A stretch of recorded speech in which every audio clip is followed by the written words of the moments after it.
What are you going to do? To smoke. It is quite a three-pipe problem, and I beg that you won't speak to me for 50 minutes. Welcome to week 4 of Trump Watch. We are in the brave new world, and already he's made some interesting choices and got the ire of most world leaders, most of his countrymen, and we're all not dead yet. Just about, until that war with China starts. Sarah, how are you? Humbled and... Good word, yes. Yeah, I don't know, some other word that means humbled because of how wonderful Trump is. Oh, and how much we should all worship the ground. Is that with a gun to your head right now? Are you... Oh, that's happening. A freedom stick, I think you'll find. Yes. Oh, the old freedom stick. Yes. So yes, I'm Richard again. Hello. This is once more the Film Ireland podcast where we're discussing politics, freedom sticks, and I guess nominally movies. Before we hit up some reviews, God, oh yeah, the 90s has returned. ADIFF, or the Audi, it's ADIFF technically, but I keep seeing it as diff most places, so the diff sounds stupid. Anyway, the Dublin International Film Festival is starting this Friday? This week. Yes. In the next 7 days.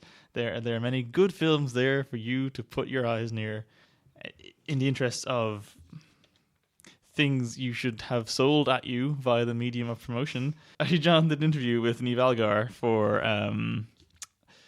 Without Name, which is an Irish horror film, of which there are a good few actually in the film festival this year. I think most years have a good few Irish horror films because we have a good woods, I suppose, around this country for filming Irish horror movies.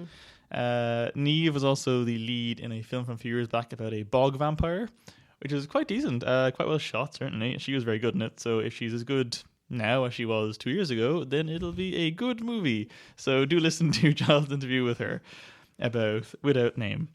It's about forests and scary times. Additionally, in terms of ADIFF, there's a few things that look quite good. Personally, I'm looking forward very much to the David Lynch documentary, which I think is called The Art Life, which started life as Lynch 3 in 2009, I think, and it's taken this long to get it made. So it better be good. I think it's like 85 minutes long, which makes me very sad, given it took like 10 years to make, but whatever. There's an Irish film called Nails, which sounds pretty interesting. It's about a woman stuck in hospital and she can't speak, only through like a voice modulator thing. I think Ross Noble's in it too, and there's an entity in the hospital or something. But it does sound quite good. I'd also say Berlin Syndrome sounds nice. Well, not nice, it's about kidnapping. But it sounds fun. There's a great movie called Catfight, the thumbnail of which is just two women sort of half facing the camera with their like scratching each other's eyes out. And that tells you everything about that movie in one go, I feel, and I want to see it. Not because I'm a sexist that likes watching women fight, just because that seems like solid marketing. It's your whole concept in a name and one single image.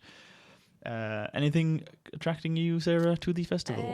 I'm going to see Unless, which is just to make it a little bit sadder. It's about a homeless woman in Canada. So, if you want to see homeless people, you should see this movie. Is it a heartwarming tale of her gaining superpowers or perhaps a house? Probably more like the second. But I think it's possibly told through the eyes of her father, who basically has been estranged with her and finds her years later. Okay. So, yeah, it looks like it will be good. I don't know that we'll have that many laughs, so... Well, as we get to some films later on, because a film isn't a comedy doesn't mean you can't laugh at it. No. But before we jump into film reviews, we both saw the most recent season of Sherlock, and I think we both have thoughts on it. I think we might have had a conversation off mic a few weeks ago at a party, actually. But yes, Sherlock used to be one of the best shows on television. It was always kind of a little bit cheesy and hokey and not particularly deep, but now it's just a big pile of shite. Yeah. And hopefully this is the last season and they should just absolutely stop and make no more of these. Sarah, any redeeming qualities of season 4? Actually, before we do that, what were your thoughts on seasons like 1, 2, 3? First 2 seasons really solid. Although I think even then, yeah, as you say, it was always like there's always a little bit of hokiness. Like out of 3 episodes, there was always one that I was like, well, that doesn't actually make any sense. Yeah. Had fun, but I don't buy it at all. But the 3rd season was terrible. That was the getting married and like, the wedding episode is probably the second worst episode of all of them. Yeah, The worst one is The Abominable Bride, obviously. That was just horrendous. Yes. But like I guess it was obviously around that time that the writers realized, oh, hang on, we have a giant fan base of teenage girls who just want to see them kiss. So let's tease that in every episode. Yeah. Which they always kind of did, but I feel they did it more pointedly in season 3 to the point that everyone apparently, I mean, going by my sources inside Tumblr, who tell me that season 4 everyone assumed it was just going to happen, really? And when it didn't happen, they've all apparently like just set fire to themselves. So good. Yeah, no, good. I agree. I think that's really funny. I think it's hilarious. I mean, sad for them that they got that invested, and Moffat and Gatiss managed to trick them for whatever. Well, how long is this going on now? 7 years. Yeah. But that's funny in my mind too. Yeah, I think season 1 and 2 were great. I think if they'd shown them in cinemas, I'd have paid money to see them. Not so much the middle episode of either season, but there's a good 4 episodes there. Season 3, I tried to make sense of in my head and tried to make myself like, but it's not very good. The Victorian set Abominable Bride is just horrendous. Yeah. And then season 4 was, I think, better than season 3 on the whole, but still not good per se. Yeah. Is it going? Well, no, I think possibly just like maybe season 3 like lowered our expectations so much that I know I went into season 4 just thinking like I just want to see stupid stuff happen now. Like I don't expect. Well, you got that. Yeah. That last episode was something else. Yeah. As people have pointed out, the first couple of seasons, well, you wouldn't really be able to guess the plots. At least everything had a basis in the screenplay. Like there was all these points set up earlier on that if you really thought about it, you could probably work out the narrative or the end goal. That last episode of the season 4 was just, here's a random reveal, here's a new random reveal, here's outright like lying to the audience with that nonsense of the plane, the child. For those who didn't see it, it starts off with the framing device of there being a child waking up on a plane, everyone's dead or unconscious. The plane's going to crash eventually, and she gets intermittent phone call to Sherlock, like a minute at a time, to talk to him so he can like reason a way of saving her and the plane. Turns out at the end that the plane isn't real, and the little girl is just the occasional psychotic break / alternate personality of his sister, who is the main villain, who is secretly like a Hannibal Lecter mind controlling supervillain that's been here the whole time. And she just relapsed into this childlike state because she's sad and lonely. So there was no plane, which is fine, except that they showed the plane and they showed the child. And if they hadn't shown that, you can just about get away with lying that way to an audience. It's just really lazy to show the plane and bad storytelling. But yeah, season 4 was crap. Episode 2 was good. I enjoyed that one a fair bit with the very thinly veiled Jimmy Savile analog. Played by Toby Jones. It's great, good fun. That felt like season 1 or 2 as well. Like that was a straightforward enough mystery. There was no ridiculous reveals by the end. Yeah. But episode 1 was pretty horrendous. Like the whole Mary's a secret agent thing was kind of funny as a throwaway explanation, but seeing it happen was really shit. Yeah. Yeah. No, I remember watching that episode and thinking like, oh yeah, Sherlock is just like, oh okay, he's following her around the world because he's so smart that he can figure out where she is and everything. But then once that happened, it was like, wait, hasn't he put everyone in like loads of danger? Wasn't that a really bad thing to do? So I don't know. He doesn't care because he's aloof, and depending on how they write him for a scene, he's either incredibly human and struggling with it, or a psychopath who doesn't know what the sun is or something, whatever the scene requires. Just because I actually caught episode 1 again. I was on TV the other night. I was watching it, and this is actually really good. This was so good, and he made sense as a character, and the world made sense, and they were nicely contained storylines. Not goddamn Joker come Hannibal Lecter come. Who's a psychic character in film? I don't know. She's psychic anyway, just running the asylum she's in and pretending there's glass walls when there isn't, and tricking good like. There's so many bits that I kind of want to like, but really hated, and just going through all these rooms like it's a game show, and it was really bad. And also like the way the budget's clearly got too high as well. Yeah. To the point that you have that arbitrary car chase in episode 2, which adds nothing except the fact that they could go, look, we could hire an Aston Martin for a scene for no reason and put it in there. Yeah. Or like the over the top production design. That like in the first 2 seasons there was little bits of visual cleverness that would like have something on screen, or they'd sort of literalize something within the space of the scene that would be kind of cool and fun, like the couch coming to meet him in season 2. That was fine. This one is just everything's at the screen. There's all these like ridiculous transitions and edits where it's like episode 1, all the constant sharks and like underwater stuff for no reason, and they're just The budget was too high. They were stuck up their own arses. They can't write this stuff anymore. Just please let it die. Yeah. That's my rant over. You can go. Well, this is slightly off what the episode we were talking about, because this is back to the Abominable Bride. Mm-hmm. You've read some of the original. About half, I'd say. Yeah. Wow, that's impressive. They're hard to read. What has me wondering is Mycroft's character. I presume that in the original stories, is he supposed to be like a gourmand? Notoriously fat, yes. Yes. Okay. Yes. So I didn't know that, but you can kind of infer that from the fact that he is so health conscious in the yeah, current, that's the joke. Yeah, exactly. Even without reading them, I was watching the Abominable Bride. I was thinking like, I guess it's supposed to be a joke that he is horrifically overweight now. But I was like, but that's the original thing. So that's not a joke. That's just like, you've done the thing. And now you're claiming that you're smart for doing it? It's a fair point. I guess because they made it so grotesquely fat. They made him like so comedically overeating that was the joke, that even by the standards of the original novel, he was somehow worse. I don't know. I guess that's also... That's a fair point, though. I hadn't really thought about that. Yeah, but it also makes me wonder, like, can we ever have like one sort of tasteful representation of obesity? Like, do we always have to make it a big joke? Because like big joke you did there. Yeah, but I don't know, but it's just like if that's the level of your like storytelling, and I know that's okay. The worst episode maybe not as bad in season 4, but it's like if you're going that low, it's bad. It is bad. But even thinking of the Jimmy Savile thing, like I'm of two minds about it, because I feel like the BBC obviously sheltered him for years. Yeah. So them now going, oh, look what a monster Jimmy Savile was, wing. Like, you don't really, you can't get away with that. That is very true, joke actually. To him. I don't think. Yeah. Like, your penance isn't finished. This doesn't make up for all those years. But yeah, I don't know. Yeah, so Sherlock. It's not very good. No, and it used to be so good. Yeah. But luckily, its stars are now so famous that they can't do the show anymore because they're too busy. So hopefully we'll never see it again. Mm-hmm. Or like a one-off special in 10 years' time, and they're both kind of older, and it'll just stop. Actually, did you think that the very end of the last episode, where they're like running out the superhero shot? Yeah. Like, are they going to be the next like Batman and Robin? Is it? No. It would be a good way for Zack Snyder to go. Maybe. I don't know.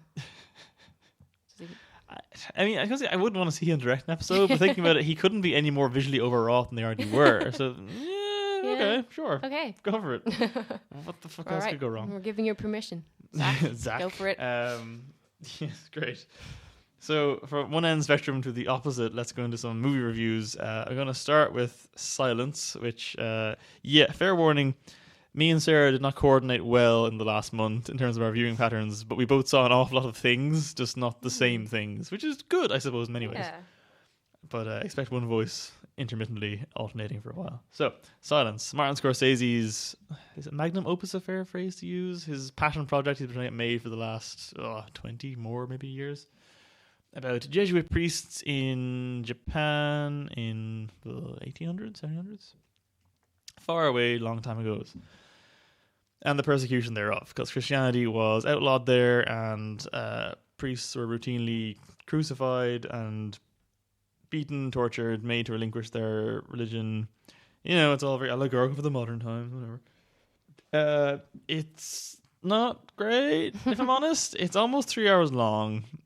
If you really like Andrew Garfield, you might find something of enjoyment in this. I personally thought he was crap. He's not crap. He's Andrew Garfield. He's the same as he always is. He's kind of whiny but vaguely likable in a boyish charm kind of way. But he can't really carry a whole movie as that. Additionally, his character is thoroughly unlikable because he has this horrendous god complex and thinks he's there to save the religion, and very intentionally becomes visually more Jesus-like as the movie goes on, and just keeps sacrificing people for the religion. And I feel it's very disingenuous coming from Catholicism or Christianity of all things to be like, oh, we're so persecuted. Oh, look at the bad things happening to us. Yes, because you've never did anything in the name of your own religion that like massacred hundreds of thousands of people. Liam Neeson figures prominently in the trailers, the marketing, and even the opening scene. He is in this for maybe 15 minutes in total. It's the second such, as I come to call it, Liam Neeson getting next 3 Dazed, which is a film with Russell Crowe, the trailer of which showed Liam Neeson prominently. He had one scene, which was in the trailer in its entirety. So that was annoying. I will say it's up Oscar-wise for, I think, best cinematography, which is probably the only thing it deserves, because yes, it does look very nice. Scorsese obviously is a master filmmaker. He can shoot a good movie. Although I suppose he didn't do the cinematography. Whatever. It looks nice. There's some nice score. I think the overall message is, depending on how you want to read it, either very trite and obvious and doesn't deserve 3 hours of just this snail's pace of a film, or personally I think it's just a bit irritating and offensive and a bit all over the place, and it made me both bored and angry, and I think I could that's brilliant. Because I saw it on cinema with John actually, and we saw it in a regular kind of fairly mainstream multiplex, which was for some reason showing it. I think we counted 13 walkouts. Wow. Yeah, I mean nothing happens for them. Like the last time I remember that happening was seeing Only God Forgives in the same cinema, and like 2 or 3 walkouts. That's because that was a weird movie. This one's just nothing happens, and I feel like people are like, "Oh, Liam Neeson's in it. Liam Neeson's good." 2 hours in, where's Liam? He's not coming. Yeah, it's. I can't see it having any audience on home media. I think you need to watch it in the cinema if you're going to see it at all. I can't picture sitting down and watching this on like a Saturday afternoon in your own home. Cinematography good, score good, rest not great. There is one actor in it whose name I didn't look up because why would I? This is us, who plays the head inquisitor of the bad guy, so to speak, and he's the one, aside from Liam Neeson's brief moments, he's the one ray of light in this entire thing because he's kind of over the top and seems like an Asian Emperor Palpatine from Star Wars. It's one brilliant moment, and if you can find this gif, do, where he gets exasperated with Andrew Garfield and quite visibly deflates like a balloon. I'm not sure how the actor did it, but it's visually amazing and very funny. It's kind of the reverse of the Nocturnal Animals jump scare thing. Where it's like, why is this in the film? It's like a human balloon man deflating. Yes, it's not. I hate calling it bad because I feel like a Philistine, but it's just sort of nothing. Sad and angry, bored and angry. Sorry. So yeah, silence. No thumbs up, I suppose, on that one. From one Liam Neeson film to another, Sarah. Yeah. So actually, this movie, I kind of feel like you would like it.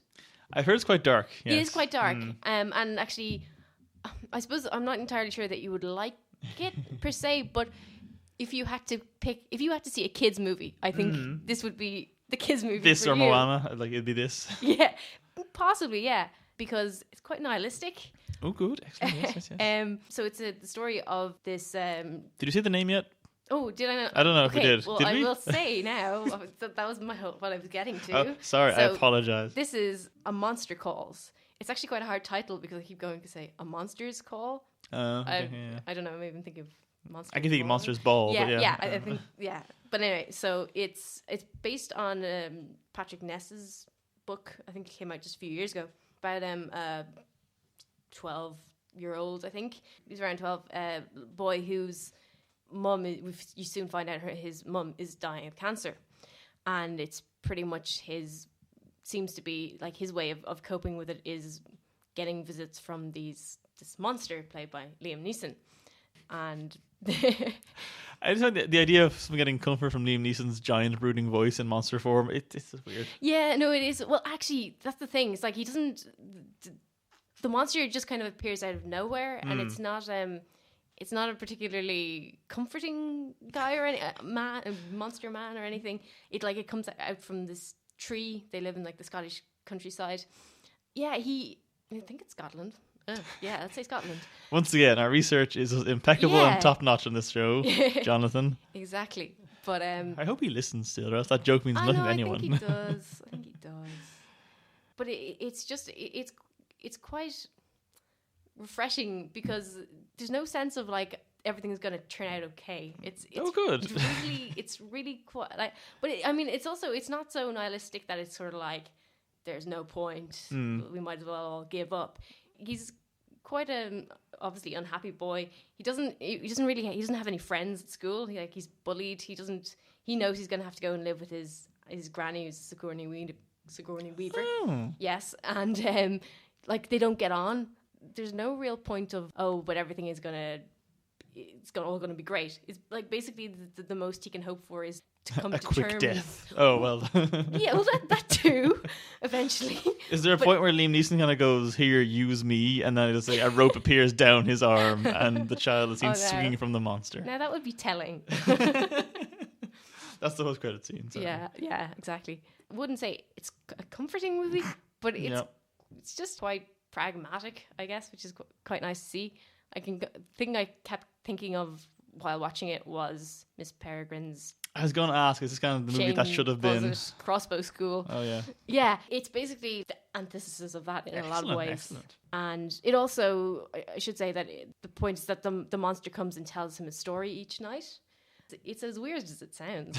And they used the kind of animation that was, I'm sure it's been used in other things, but Harry Potter and the Deathly Hallows Part 1, there's a CGI shadow puppet scene.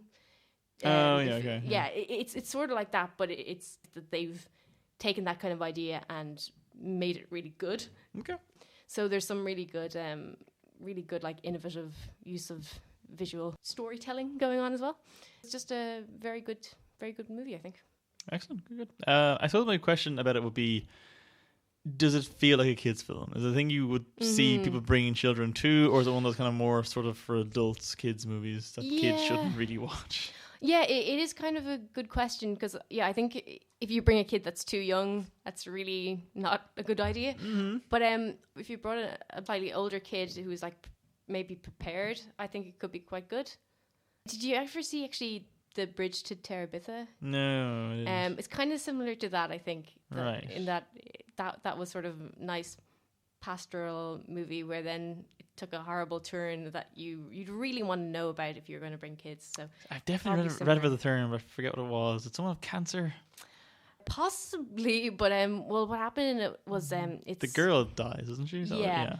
Spoilers. Sorry, I guess everyone. I haven't seen it either, so I'm spoiling for myself. But no, I think it's that she heads out into the backyard that they play in, and she like drowns in like a pond or something. So yeah, it's not very nice in here. But but I guess it is sort of aimed at least to kids in the hopes that like they will learn to understand death or whatever, Like that's the thing about these movies. I'm always of the fact that kids' movies are too, twee and nice, and there's nothing in them. But I'm also like, I can't picture myself as a child going, I want to go to cinema, and then like parents bring you, and then it being this sort of horrible thing where, because I know in Monster Calls what the allegory is meant to be. Mm-hmm.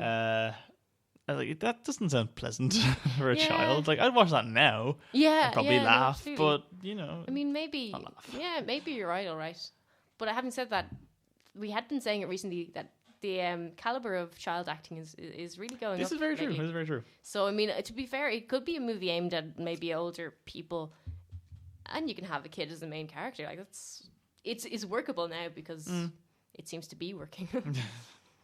Good line, excellent. That's a good Thank you. Yes. Do you want to go for one more while we're here? Alrighty. And then we'll move on to something else I'll talk about. Moana, what is it? How do you say it?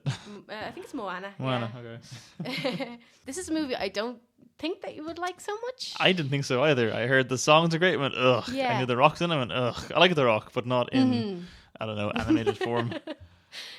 Yes, fair enough. I was listening to the soundtrack again because I kind of thought seeing it the first time, I thought it was good, but I didn't think it was that memorable either. But actually, I really liked the soundtrack listening to it again. So I think it is really decent. It's up for an Oscar, isn't it? One of the songs, I think. Yeah. And actually, one of the songs at the beginning, I think you might like. Right. Because it sort of it suggests a movie that is never going to be made because it's a Disney movie. But it's a song about how wonderful this Polynesian paradise they live in is. But every now and again during the song, and someone mentions like, "Oh, and you can never leave," or like, like the island is enough for us, and don't try and leave it. It sort of hints at some sort of creepy, like that, type of prisoner type situation. That it's not going to happen because it's a film about kids finding their way in the world and how wonderful that is. Yawn. But the song itself is in isolation is quite creepy. Right, I'll look that one up then. Yeah, that sounds good. Please do. Other than that, visually it's great, and the sidekick character, they're not the sidekick character, but the like animal character is probably like the most annoying of all animal sidekick characters. High praise indeed. So yeah, they're doing something. Who's voicing it? What's wrong with it? Alan Tudyk, I think. And oh, no way, really? Yeah, yeah. No, to be fair, it's obviously it's a chicken, and it's not the chicken noises that are necessarily wrong, but all the chicken does is try to kill itself. Like they're on a boat a lot of the time, and it just keeps trying to run off into the sea. That's pretty much the extent of it. Is it like an existential chicken that I mean, wants maybe. to? So Maybe. Does he give reasons for what he's trying to do? No, it doesn't talk. It just squawks. Wait, so Tudyk voices it, but doesn't have a voice. Yeah. Oh, that's perplexing. Yeah. Why get him? I don't know. Maybe it's a nihilistic chicken. Maybe like it's. Well, if it can't express itself, then I don't know it's nihilistic and can't enjoy that fact, can I? Yeah, true. You've had like Fraser Crane's voice, and I was just like bemoaning its existence. That'll be fine. Even Alan Tudyk's voice, I suppose. Yeah. Ugh, why is he? Why? Oh God, I really hope I have that right now. Imagine if it's not. It's just some random voice actor. Yeah, it was just one of those things where they had like a button on a soundboard, just like it sounds most like a chicken. What made you think it was Alan Tudyk? Well, I'm pretty sure I read that it was. All right. But as you said, our research not that great. So. And when we can't name someone, they might even be in that movie. Yeah. So this is why we just don't name names. It's easy this way. We can't be wrong. Well, yeah. Fine. Right, so from Moana to so Richard saw a lot of shit this month. Sarah saw all the Oscar movies. I have not. I saw Underworld 5, which I was very excited for because I love the Underworld movies. They're very bad. And it's bizarre to me that here we are 15 years later and they're still going. They're still probably the one thing Kate Beckinsale is largely known for. I kind of feel bad for her because Love and Friendship was so good, and then the same kind of 3 month span, or no, 6 month span, here's this again. This is especially terrible, even within the franchise's esteemed record, for being one of the worst edited films I've ever seen. It's genuinely impressive in that because I think that the fourth film is only like 82 minutes long. It's really short, but it's quite well done for an action movie. Like, it's not groundbreaking, but it's fun. It's fine. It moves along fast enough. This one, they clearly got a bit antsy that the running time was maybe hitting the 90-minute mark. Whoa, this is getting a bit luxurious for one of these films. And just hacked it to the bone. So every single dialogue exchange, every breath is cut out, every look is cut out. It's just words. So conversations change topic at random. Intonations are lost because there's no pausing. It's really funny, but it just doesn't. Because also you have like Charles Dance saying all these lines, but then he's edited so badly, and it. But the cast are quite fun. So you got Kate Beckinsale, who's still pretty solid at doing this kind of stuff. She's fine running around in a leather bodice, just shooting things and being all like, I'm finished with this war, but then having to shoot more things. Laura Pulver of Sherlock fame. Is one of the villains. She's quite fun. She's just incredibly camp, and I'd compare her performance to Jeremy Irons in Dungeons and Dragons. She's just screaming at the roof a lot and just covered in blood. And one thing that annoyed me is this is one of those rare films that shows a female receiving oral sex, which is good because sexual representation. Sarah, it's okay. You don't see anything. It's always implied, but. It's sex positivity. It should be in more films. Unfortunately, it's used here as her showing her dominance over like a male lackey. Oh yay! So it's just her talking to him and him, trying to input in the plan, and her just basically going, no, you shush now, and it's like lowering his head to her crotch. Well, the camera zooms in on her face, and she kind of just sighs pleasantly to herself. And then next scene. So that scene was left in its entirety, but the dialogue was cut to shit. It's very silly. It makes no sense. There's a great bit near the end where one of the main heroes, who's not Kate Beckinsale, and the main villain guy, they're both basically impervious to damage. So they're just walking towards each other, screaming in a very manly way, and shooting bullets that do nothing into each other. It's just absolute nonsense. I don't care about ruining this. Kate Beckinsale at the end has a big fight with the big werewolf man. It goes on for way too long. I think she finds out through. Because blood equals memories in this, so if you drink blood, you get the memories of the people that had it was in there. Yeah, She finds out that arbitrarily he killed her husband from the last 2 movies because that actor didn't come back. Oh. So he's dead now. And then she has a bit of a sad off, locks herself in a giant cage and drinks her own blood, so she has happy memories again. Ooh, and then just pulls the gross. villain's spine out of nowhere. Okay. Apparently she could do that the whole time, and just didn't do it for the last half an hour. It's very funny, but it's not good filmmaking. Okay. But I did laugh like the whole way through, and I'd recommend it highly. Everyone go see it because if it makes money, they'll make more of these, and I want more of these.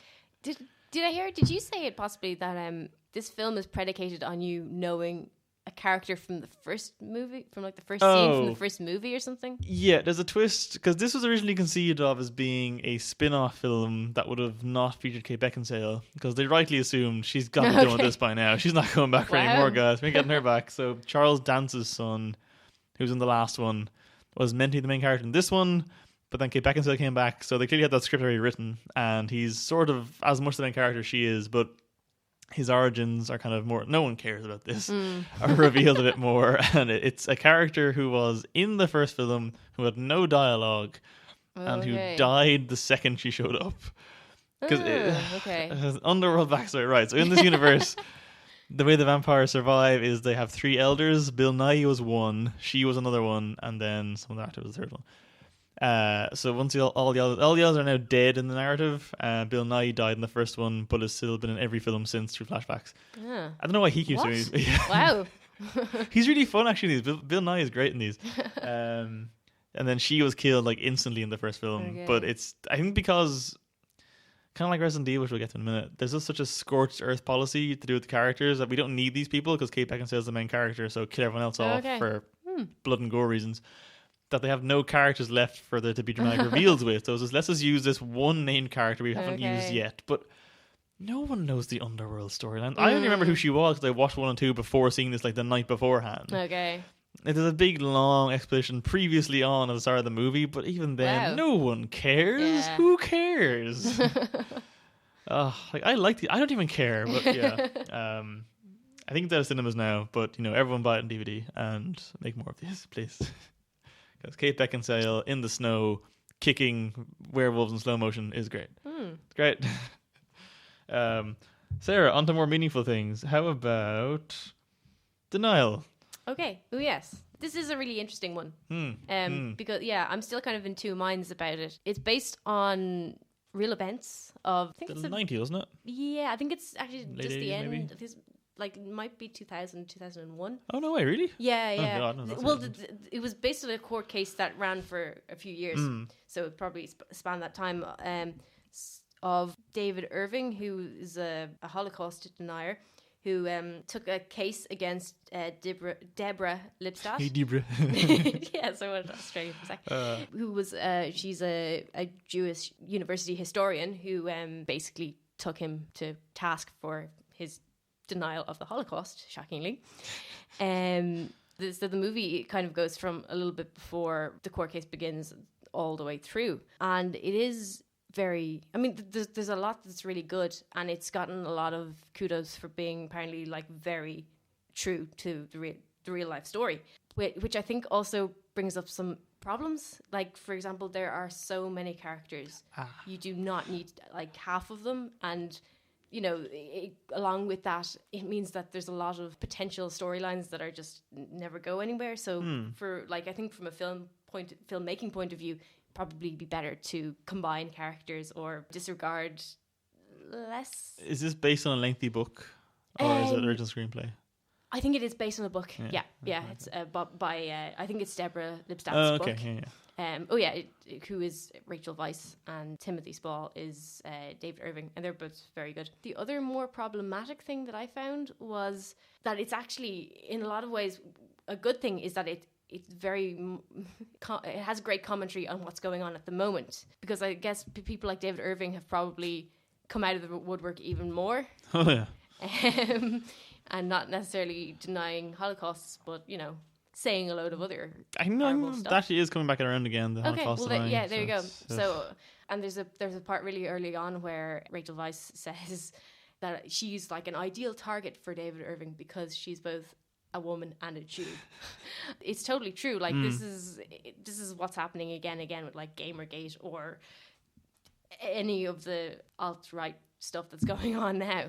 Is Gamergate alt? I suppose it is. I think so. Because that was a few years ago before alt-right became a thing. When they say, yeah, totally. Yeah, but well, it's just the same kind of thing of minorities and women being targeted. And hey, if you can be both, then like perfect. Ugh. Where that's really like I thought that was a pretty interesting way to take the movie. What is less not good is that what I presume is true to life is that Deborah Lipstadt herself never took to the stand, never actually talked during the trial. Oh. Yeah, and how? Yeah, I'm actually not really sure either, to be honest. Basically, her defense were saying like, well, we don't really want we kind of don't want to give him any ammo or any ammunition. And they were also saying as well, like there was Holocaust survivors wanting to talk, and they were saying, no, we don't want you to be humiliated by David Irving.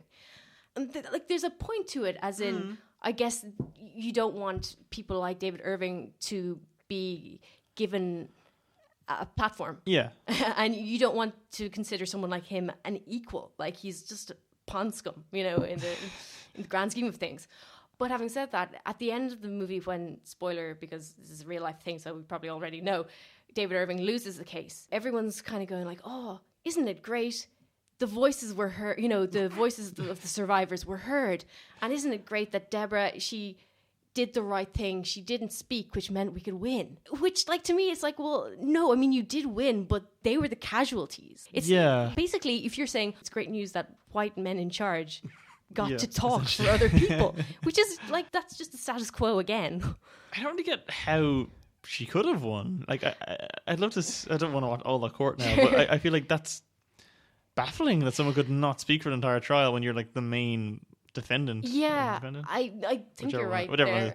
And still win. That's very impressive, but also bizarre. I didn't know that. It is strange, and I honestly, the film doesn't really explain it. I presume it's what Does she happened. talk in the movie at all? No. Do you mean, did she say dialogue? But like, did she talk in the court trial at all?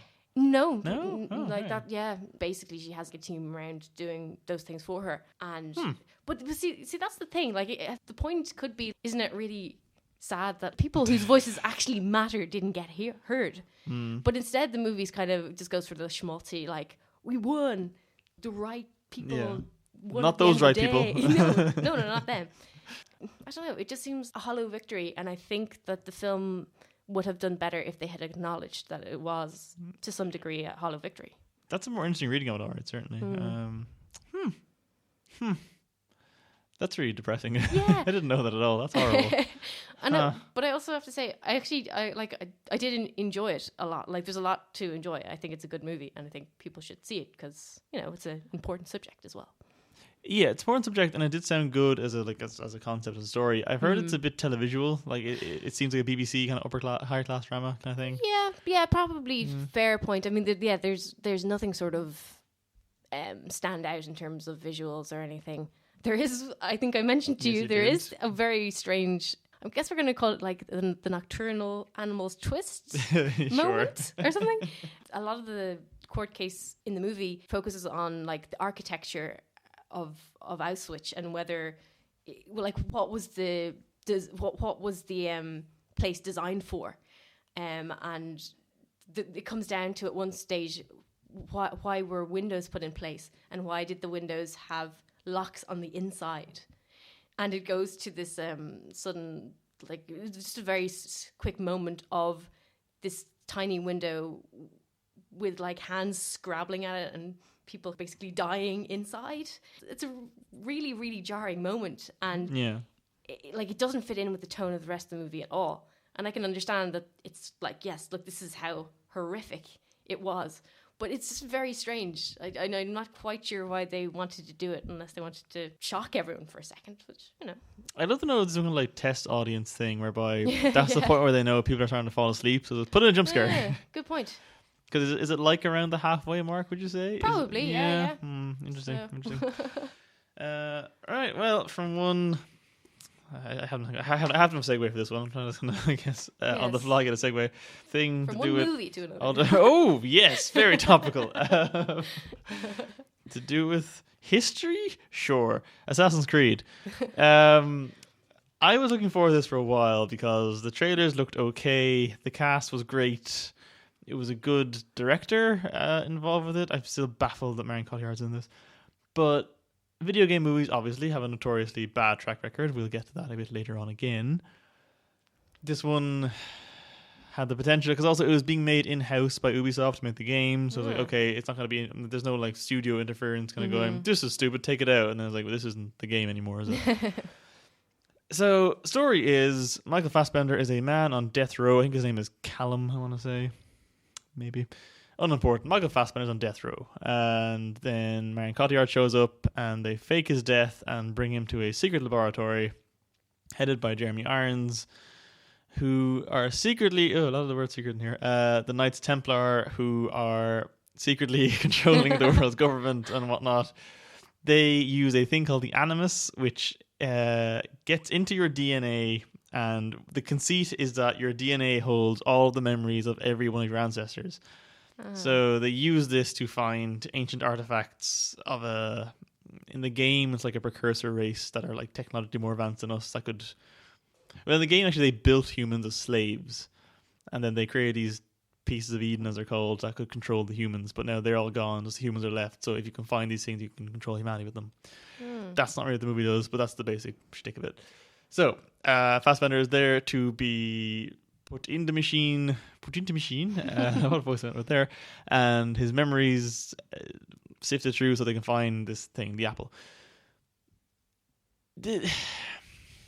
On the one hand, as a storyline, it's a decent retread of the first game storyline. If you didn't play the games, this would still make as much sense as it's going to. Okay.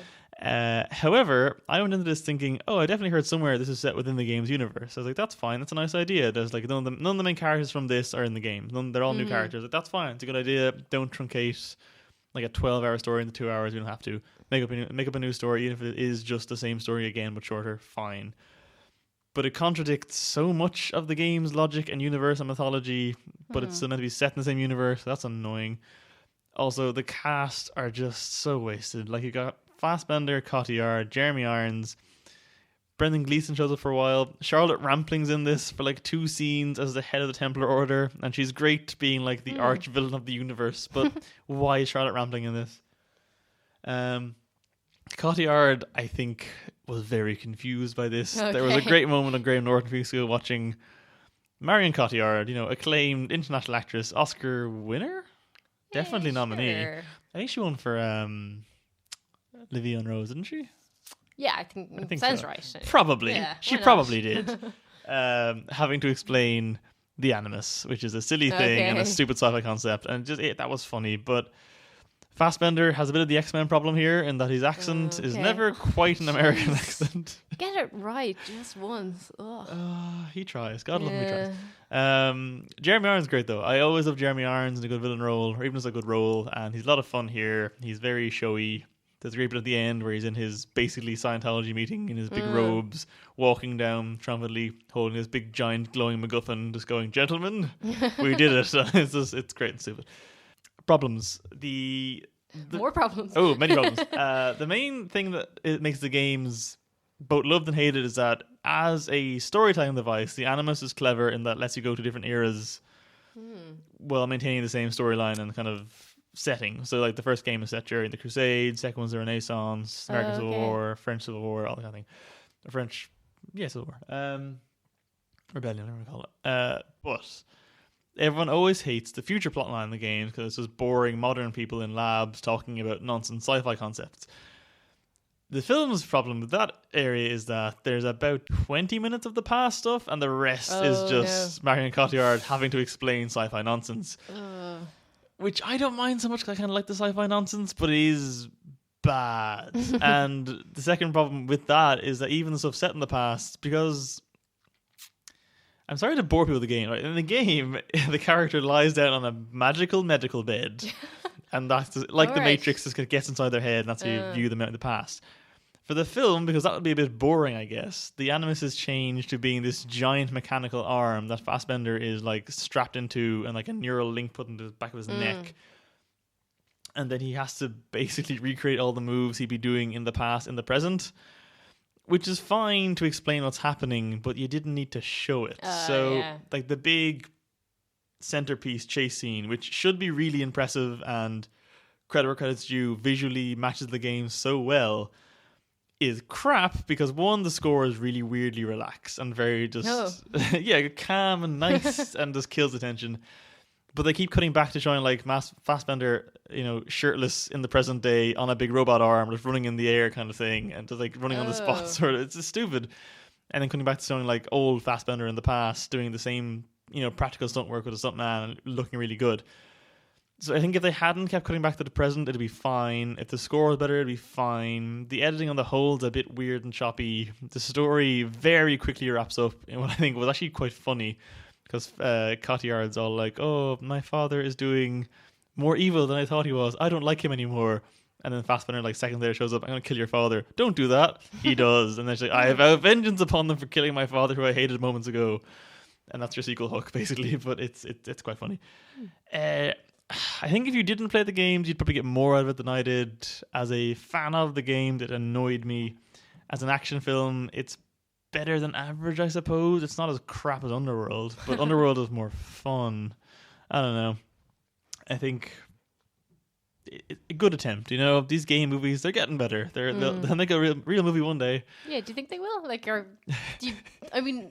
Are there any games that you know of that you think could make a good? I have hope for this new Alicia Vikander Lara Croft movie. Okay. Like some set photos leaked during the week, and she looks spot on. Like she looks exactly right. So if the story is, see, here's the thing. I don't think there'll ever be like an Oscar-worthy game movie, but I think if they can just make think Pirates of the Caribbean 1 or 2, like kind of a generally crowd-pleasing, reviewed well enough kind of action movie, that'd be fine. Yeah, and actually, I'm just thinking that, say, something like The Last of Us is like, it sort of already is it's a already movie. it's already like a TV show, basically. Yeah, like the games that would be good to make that would be kind of ideal for films or TV, they already kind of are.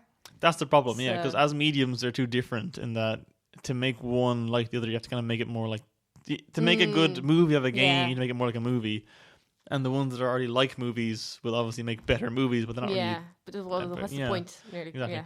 Yeah. So it's a weird thing. And also, these things never seem to make money. So I'm not sure why any studio keeps trying. Because, I saw numbers recently for something.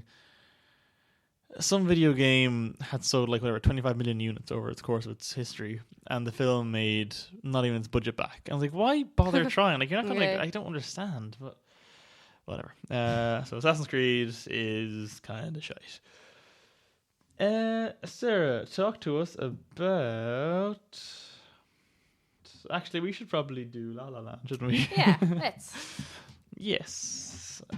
Good movie, kind of. I didn't like it a lot.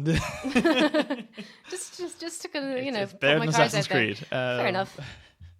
La La Land. Yeah. So this is the new movie from. Oh, here's a test. Damien Chazelle? Cavill?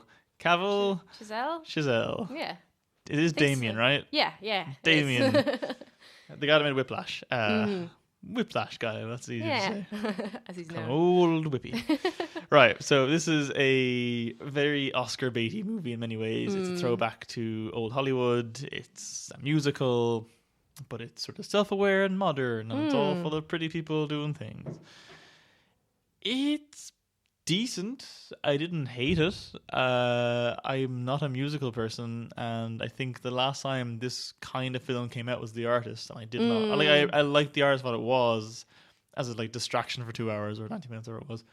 But it wasn't a good movie. It wasn't a great. It wasn't groundbreaking. It was very forgettable and disposable. It's probably better than that was. I think a lot of that's down to casting, though, because the original cast was Miles Teller and Emma Watson. Really? Yes. Wow. Her I could see in that role. Miles Teller would have been a terrible choice, because I don't mind Miles Teller, but he's well cast when he's cast and you're meant to hate. Yeah. Gosling is kind of smug, but in a sort of charming way, that even though he's a bit of an asshole in this, he gets away with it and is sort of likable. Miles Teller would have been insufferable in this. Very true. That's why he's great in Whiplash. Whiplash, you're meant to hate him. Yeah. So it's fine. Even Fantastic Four to a point, like you're kind of hate Reed Richards, so it's like that's okay, good casting. But here, terrible. I do think that was a better choice though. Gosling is perfect for this. I think she's quite good too. Emma Stone's always quite likable. The age gap's a little weird, but whatever. Such is life. Yeah, you talk about why I didn't like it. Right. Yeah, the main reason I think is they both are good. They both have good voices. They were both good at learning to dance.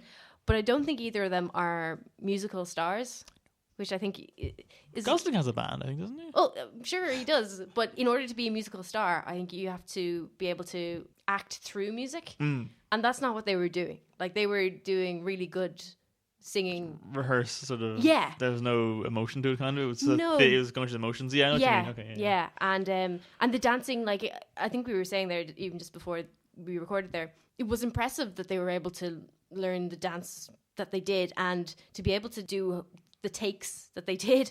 Impressive. But watching it the whole time, I was thinking, wow, it's really impressive that they learned to do that for the movie. You were incepting the emotion of the songs, which I can name none of. No. In order for it to work, it has to look effortless. And I don't think that they were good enough at either. That's a really good point, yeah, because I think, thinking about it more, my whole thing was, wow, it's impressive how hard they tried, not how effortless it looked. That's a fair point. Yeah, okay. I don't know, was it just my screen or is this, a general thing? Because I did talk to a few other people who said similar things, that the sound wasn't actually great when they went to hear it. Like, especially the first song, which is everyone in like traffic jam freeway, in LA getting out and being like, oh, it's a wonderful day, let's have a tap dance or whatever. Actual dialogue. Yes. I actually wasn't sure that the movie was beginning. Oh, yeah. And a lot of the time it sort of sounded like for whatever reason the singing wasn't as strong as it could have been. I don't know, was it just that it was set too low? Just, I don't know, it didn't quite sound, they had it tuned right for a musical. I didn't really spot that, but I do recall thinking it. I know what you mean about it sounding a bit low. All right, definitely, and I put that down in my head to just Stone and Gosling not being singers. We talked about that. Maybe they just couldn't project as hard or far, and just okay. I don't know. I think it's definitely a film I appreciate and respect more than necessarily like. Okay. I do think Damo is a great director, and it's very impressively staged. It's like he's up for best director, and I kind of think he deserves it because it doesn't have much to say necessarily as a movie, but I do think he did a good job at what he's like. This is a passion project of his for years apparently, and yeah, like it looks good. It moves very well. It's that last montage is really impressive. Remember I showed like the alternate history, what could happen kind of thing, and I like that it was quite bittersweet in the end. It wasn't sort of a happy ever after fun time musical, but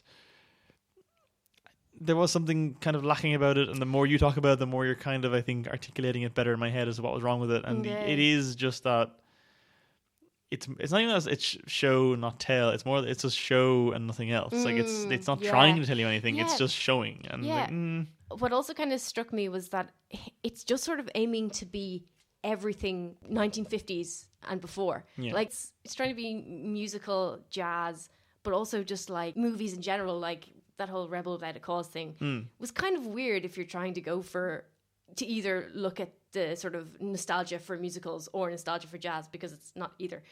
I guess it just tried to evoke the whole first half maybe of America in the 20th century. And like when you go for something that broad, you're going to lose a lot. Well, so usually if you evoke a thing or an era, you're doing it towards something. You're evoking it to make a point, to contrast it with something. Here it's just evocation for evocation's sake. Yeah, true. Very wacky. Which I don't, in theory, mind, but you see, I feel like he could have had something good to say, because this has basically the same subtext as Whiplash, where it's you can succeed as an artist in being a good piano man again, I guess, but or jazz, but it'll destroy you or it'll destroy relationships. There's sacrifice involved in it, which is a good story to tell. Like that's what Black Swan did, was interesting. That's what Whiplash did, and it was interesting. Here, it makes for a nice sort of bitter cherry on top of the otherwise fairly empty cake. But it's I know what you mean. Like this evoking all these eras for no real goal other than to go, look at that. Yeah, Wasn't that nice? Like it's there's nothing to it really. But again, it was, you know, it moved fast enough. It looked nice. The songs were fine. Good dance numbers. Like I wasn't bored. I didn't hate it. It just, it won't be like an all-time great anything. Yeah. Really. Like Whiplash has like, this has nothing Whiplash. Whiplash is in my mind pretty much timeless and great. This is also, I hated J.K. Simmons' cameo in this. Me too. Initially, I was like, that's fine. He's being angry and J.K. Simmons, grand. But then he shows later on, he's all like dancing and clicking his fingers. No, don't like this. Oh, it's terrible. But I mean, it is kind of weird to think that in the same way that, like you're saying, the artist, that they're both Oscar contenders, and did the artist won? He won everything. Yeah. What is it that a pastiche of just things that happened in the past? How is it that that is the measure of, oh, well, this is the best film this year? Like, because Hollywood is just a lot of old men that just want to have their back slapped and their manhoods wanked, and that's all this was. It was visual wank and backslapping. True. I mean, but no, actually, you're entirely right, because I was going to say that obviously for anyone, not that I particularly know a lot about musicals or anything, but anyone who does, I presume would just be like, this is, oh yeah, they've alluded to half a dozen things that I like, but that's not in and of itself an impressive thing to do. I think this is the musical version of, now I haven't read Ready Player One yet, but the way you described it to me once, like it's entirely has nothing going for it really, but it's just lots of references to things that are clever. Like I saw someone that did like musicals, and they were telling me like, oh, like it's great how references like Fred Astaire and all this stuff, and I was like, okay, I don't know musicals, I didn't. Okay. But they seem to enjoy that fact, and I was like, okay, fine. But now the way you're talking about it, I think maybe that's what it is. It's that sort of reference over substance thing. So if it references things you like and get, therefore it's good. Okay. Kind of like pick a bad superhero movie, like one of the ones that just has lots of references but has nothing going for it, no real interesting story or characters. I guess it's that to musicals, where like, look at all the things you loved from the past, but there's nothing new here. It's just it's staged a bit better, it's a little bit lighter, a little bit nicer, whatever. I think I'm staring on it a bit now the more we talk about it. I was like, I think I'd maybe watch it again. I don't know. It kind of did. I kind of thought it would seem long enough. How long was it? It was 2 hours. Not as long as Silence, anyway. It was definitely 2 hours, I'd say. Yeah, I don't know. Yeah, like the last note I have written down is felt long, but not necessarily in a bad way. Like, because I guess it was meant to be a year with a narrative, so that's fine. Fair point. I think the cast really does save it the more we talk about it. Like, I think if it wasn't the two of them and they weren't both so effortlessly charming and had such good charisma and together and chemistry, it wouldn't work. I think if it was just all this really cold, cynical referencing, there'd be little to hang it on, where I think they both are pretty good. And even though he's an ass, Ryan Gosling is irritatingly watchable, and like he is an absolute asshole, but then again, she's kind of a neurotic, crazy person, so whatever. But like, I did think that last little montage is like, I'm dead inside, we know this. But there was like the faint little kind of blip on the radar of, at that last montage, I think. Like, that was kind of nice, and cause I don't think that ending is meant to be depressing. It's just meant to be a sort of, you pick your path and that's what you get. Like, either you get your jazz club or you get the wife you can't now have for reasons. So yeah, it's fine. It's okay. It's enjoyable. Go see this with your kids, not Monster Calls, where their giant mother cancer monster is going to brood at you or whatever. Yeah, see both. You know, see they'll balance each other out. Watch both at the same time and see what happens. Exactly. That's what you think. Right. I think from La La Land to the list I have less of films for you to review are all kind of depressing sounding. So fuck it, go with Jackie. Okay. Talking of bygone American eras to flash back to Jackie. That sounds like a sitcom, like it's Jackie. And then it just fades out into blood. Yes. So Jackie it's sort of a biopic, but it's not really. It's definitely not intended to sort of illustrate a lot about Jackie Kennedy's life. Yeah, it's more like allegorical to the feeling of the time. Exactly. Whatever. It's looking at her, like, basically the 2 weeks, I guess, from when JFK was assassinated to basically his funeral. It's looking at her own internal breakdown, I suppose, and things happening. Like it's honestly in a certain way like not a lot. Never happens. write DVD blurbs. No, Natalie thank Portman. you. Things happen. Things happen. Just watch it. It's experimental in a way that quasi biopic kind of things like hardly ever are. Okay, it's not as experimental as I'm Not Here. But it's going in. I think it's going in a good direction because biopics are kind of boring. So this is good. The thing that intrigued me about it when I heard about it was that it's the person doing the score is the person that's under the skin, and apparently it's a similar kind of score. Like, that's bizarre. Yeah. No, it's the score is what carries the movie. Pretty much, it's like you don't really get any insight. Funny, as much as it's about her breakdown or whatever, it's not. I suppose it's not even that much of a breakdown. It's just like dealing. The trauma of what's happened. But you don't even get that much of an insight into what she's thinking. But it's that the music makes it feel like you are. And at one stage, there's flashbacks to her time in the White House, and she's organized an orchestra to come and play. And you kind of realize that because of that the music is the way into her psyche in a way that nothing else is. Basically, you're not really sure what's going on in her mind, but you know that things are going on. No. And it's really intriguing, but it's kind of hard to say exactly why. It's just, I suppose, a bit like Under the Skin, really, in that way. I didn't really like Under the Skin. I need to watch it again though, because I feel like I just missed the point. Yeah, the first maybe. Time because I thought Under the Skin, this is totally irrelevant. Everything. The same day as Winter Soldier, because they're both on at the same time. Like, two Scarlett Johansson movies in one go. Why not? So I saw that first and Captain America, and I was just like, this is fine, but where's Captain America? This is boring. Yeah. No, it wasn't. It was kind of boring, but it was kind of boring. The score was great, and she was good. She looked really good. Anyway, who's playing JFK, and is their cameo incredibly distracting? Actually, I don't know. I don't know who was playing him, but it's actually not too much of a distraction. It is kind of one of the weird parts of the movie, though, that they obviously don't really know what to do with him specifically. They have to have him in there. Yeah, they had to have him in there, and it's like at one stage there's an acknowledgement of yes, he was a womanizer, and so yes, maybe this would be difficult for Jackie Kennedy for more reasons than just that her husband's died, but it kind of goes into this weird thing about how Kennedy's time in office was like Camelot, and how they're never going to get Camelot back.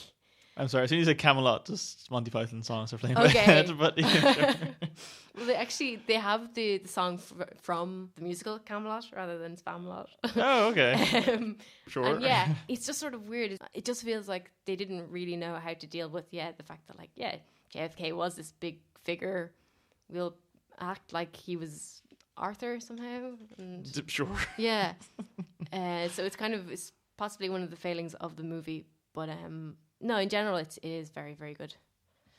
And it actually says some kind of interesting stuff about, well, I suppose as it should, about terrorism, which is weird. Like, one of the things is that when she is organizing the funeral, what she wants to do is walk through Washington, and everyone's kind of like, whoa, your husband just got shot in the streets. maybe not so much.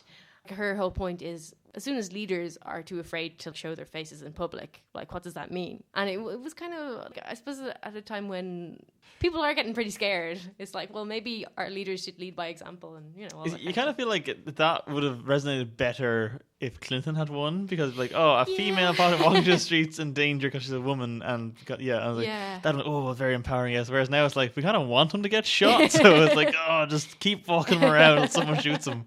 But yes, the message is in theory good. Yeah. Even like this country, if it was Enda Kenny, like, come on, someone just throw a rock or something.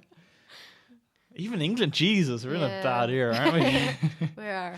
Just round them all up and shoot them. Right. Get a bit dark. Yes, a little bit. Why not go for offences? All right. Or line, whichever you want to go with. Yeah, I'll go for... Or do both at once. Ooh, alternate the words, and each one is you don't. Yes. No, I'll go for Lion while I'm here. So this is another actually drawing on, not really drawing on, but what was the other? Yeah, Denial was also based on something that really happened, as did Jackie, I suppose. Yes. But based on a book of young boy in India. I feel like as the months go on, we're getting worse with this. This is a film about people. Yes. Listen carefully. His name it's Saru. Oh, someone took Saru? notes for Oh, once. I did, yes. Who becomes lost from his family in a very poor part of India. He basically boards a train, takes him all the way to the other side of the country, and when he's there, he can't speak the same language as anyone else, so he ends up in an orphanage and is then brought to Australia to live with an adopted family. So 20 years later, Google Maps gets invented. And he realizes, well, like, to be fair, it sounds ridiculous, but it's actually true. Like, now he can actually... No, I know. I think it's the way you're describing it. Oh, okay, fair enough. It kind of sounds like Google Maps was invented to serve this plot point. Oh, yes. Yeah, so he basically spends years trying to locate the original train station that he boarded. I don't know, the weird thing is, like, thinking about that and thinking about... Kind of hard to believe watching it because it's sort of like if that happened in Ireland, it's like, well, we have 20 train stations. You know, it's not going to take you that long Google mapping, but obviously India is very, very, very, very big, so that's the difference. Yes, it is. It is. True. Yes, well observed. Very astute. This is a geography lesson as well, by the way. Oh God. So yeah, it's quite interesting because it's very much what you think is what I thought was going to be the prologue or whatever would be Saru being lost in India it's actually the first half of the movie. So I kind of feel like it was quite a fairly interesting thing to do, to basically have the midpoint where you start your story again. I don't know if I'm overstating how impressive this is. Maybe this isn't impressive at all. It's not unimpressive. It's just okay. Yeah, it's just okay. Okay, so this thing happened. I also have to say that I was bawling throughout the whole movie. Oh, okay. So I came out of it thinking it was really, really good, and now I'm thinking that I'm was not the sure. dehydration speaking, probably. Yeah, it probably was. I think it is good, but I'm not sure if I was sort of overthinking how good it was. It is quite stereotypical, I suppose. Just I don't even know what kind of a movie would you call it. It's not a coming of age movie, really. It was a gross out comedy. I was like, no, it's not. No, it's not a comedy.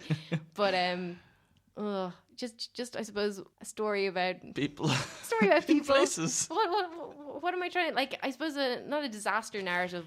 I'm just not sure if it actually did anything that innovative when at the time I thought it did. That's okay though. If it did something really well, that's still impressive. And true. I feel like a film getting an emotional response. I know some people are just easily manipulated with emotions, but you seem like a level-headed person. Well, thank you. So Let's go with that. I've never seen you cry, which is a good start. Yeah. So I feel like if we made you cry, it must have been something right. But it's interesting that you're second-guessing yourself on that now. It's kind of amusing. Yeah, I think possibly as well. I've like heard other people being like, "Oh, it's not any good. Oh, I'm a jerk." So maybe I'm just going. I don't want to be like too keen here. But like, there's Love what you love. Yeah, but no, there's a lot of great acting.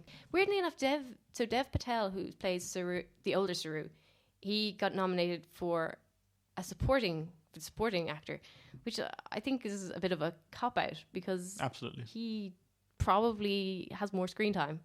And actually, to be fair, I would probably give a nomination to Sonny Poir, who played the younger Saru. I think he probably had more to do. And he's like 6 or something, and he like carries a movie for half the time.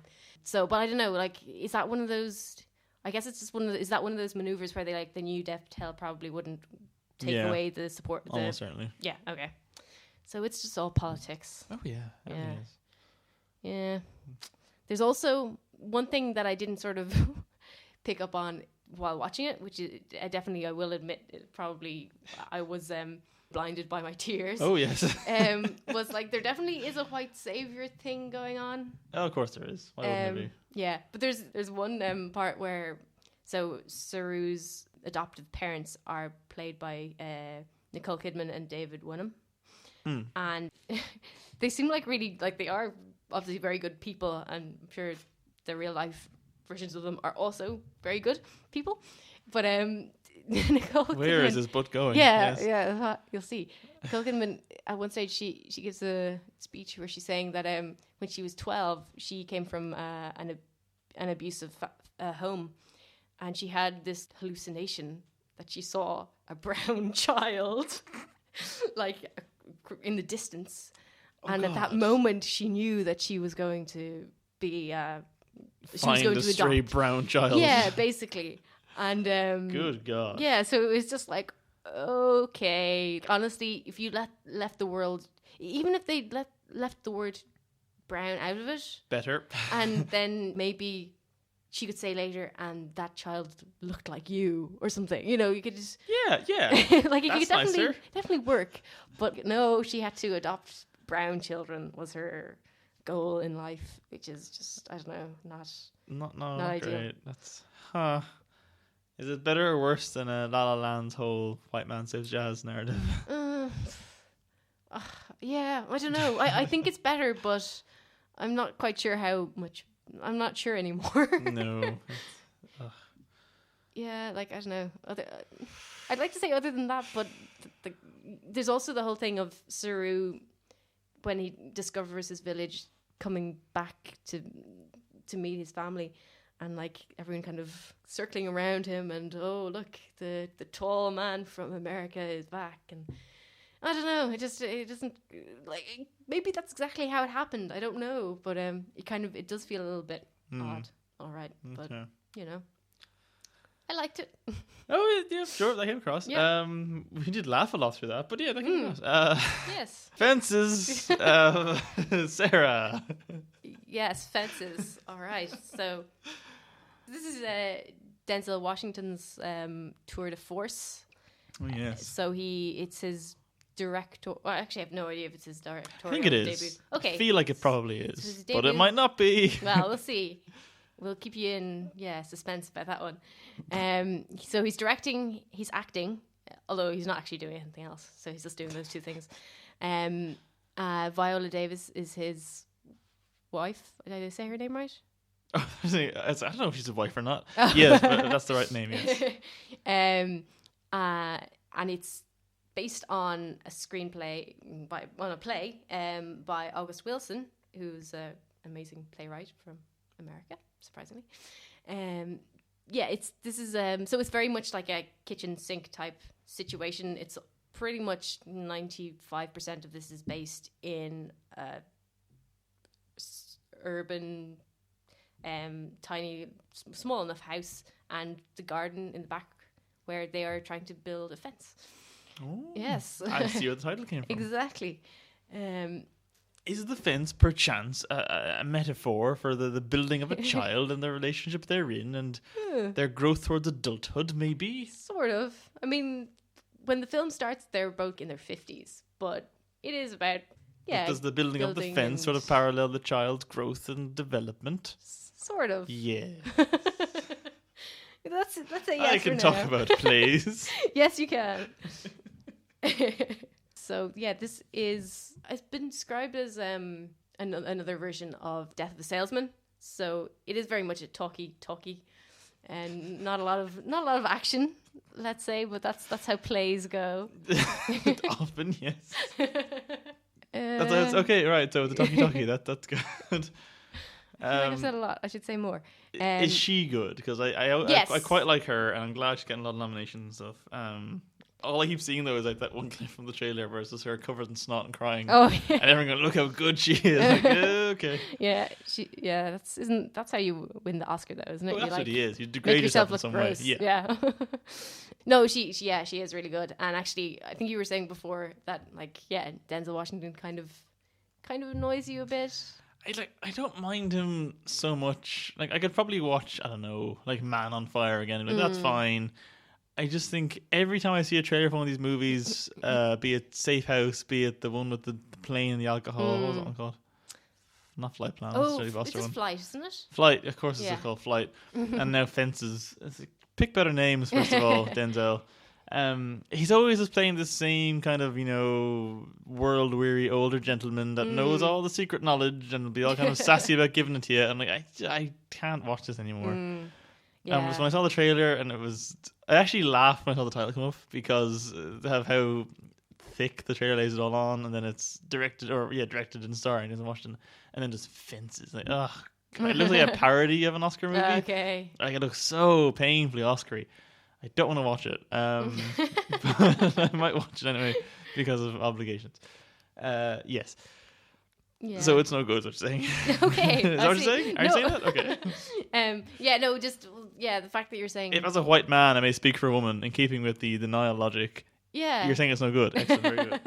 Yeah, I wonder actually how uplifting the movie is supposed to be, because if it's based on an August Wilson play, I have a feeling that it's maybe meant to end more negatively than it does. And I wonder, is that Denzel Washington? Because basically, like, the movie is about Denzel's character. He's a garbage man who wants to drive a garbage truck. Sorry, that's not. Basically, that's what he wants to do. Yeah, okay. That's his short-term goal. Yes. He used to be a baseball player, but he kind of peaked back during the Jim Crow laws, so he wouldn't be allowed to play for any team, and so he's pretty much like held that against society, as you would. Yeah. And it means that he doesn't want his son to play football. He's been like offered scholarships and stuff, and he's basically saying, no, you have to earn a trade, do something that white men can't take away from you. Like a fence. Yeah, build a fence. You're cottoning on here. Well done. White man can't steal no fence. Yeah. Apparently. In general, like, as much as you can understand where he's coming from, he's really not a very nice person. He also... Will I go spoiler here? Yeah. I don't care. They might. Okay. I said just towards the microphone and a Zoom. Okay. Well, he also has a child with another woman while still being married, and Does she know about it? Yes, eventually, yes. Oh, okay. And so he's not really that nice a guy, as much as you can sympathize with where he came from. But the ending, is his funeral, right, and yes. his family are kind of sitting around talking about like how great he was and how he's Jesus and stuff. A little bit of that. At the very end, they look to the sky. Oh no! And guess what comes out? Just for a moment, and then it goes away, and they're like, "Oh, what could that have been? It was the sun." Like, I genuinely think I'll say his face. Like, oh no, that's so cheesy. Oh wow! Now I wish that happened. Like a cloud winked at him or something. I don't know. It just yeah, that's less bad. It's not that bad. But up until that point, it sort of seems like the family are kind of coming to terms with the fact that he was their father, etc. But maybe he was, and maybe he wasn't perfect, always perfect. Was flawed, but you have to learn to deal with your family. But at the end, it's like, hey, great guy up here. And I just wonder, is that like Denzel using his directorial It sounds powers? like it. I can't picture that kind of shot being in a shot, that kind of moment being in a play. Yeah, exactly. Like, how do you even do that? I don't know. And it does seem like that because did you ever see what's the one with Brad Pitt and the dinosaurs? Oh, Terrence Malick? Yes. We're nearly there. God almighty. It's not going to come to me. No, that movie. Yeah. That movie, everybody. Yeah, because obviously the whole point, but the allegory in that movie, it's implied because you're seeing the birth universe and dinosaurs and all that shit, and then it's also Brad Pitt in like the 1950s, I want to say, like raising his kids, and obviously the allegory is kind of that he's God, and this is like him raising his children, i.e. man, and all that kind of crap. It sounds a lot like Fences is a similar sort of metaphorical microcosm of. It's it's the flawed father figure, the flawed creator trying to make the image of himself better. But you see, I think that ending of them acknowledging him being flawed is interesting and good and positive, whereas them going, nope, he's literally Sky Jesus, and the son is a bit sort of a bit conservative, a bit trite. What was the Brad Pitt dinosaur movie called? It's annoying me a lot. Called like Enter the Void or something like that. It's a different, much worse movie. That doesn't sound like it at all. No, that's not, was it something lofty like that, or was it just something like Jim's House? I can't remember what it was called. Brad Pitt and the dinosaurs, whatever. I don't know. Right. Are you doing Fences? Yeah. Okay. So quickly onto the continue. This is the last review I'm doing before we do our last one together. Again, as I said, I saw a lot this month. A lot of it was shit. Resident Evil: The Final Chapter. Now, even more so than Underworld, this is one that I have a lot of investment in. It's the sixth film in a 15-year running series that is now collectively grossed worldwide over $1 billion. It's got Mila Jovovich, a nice career from her hubby, who's directed most of these and written all of them. Get back to that in a second.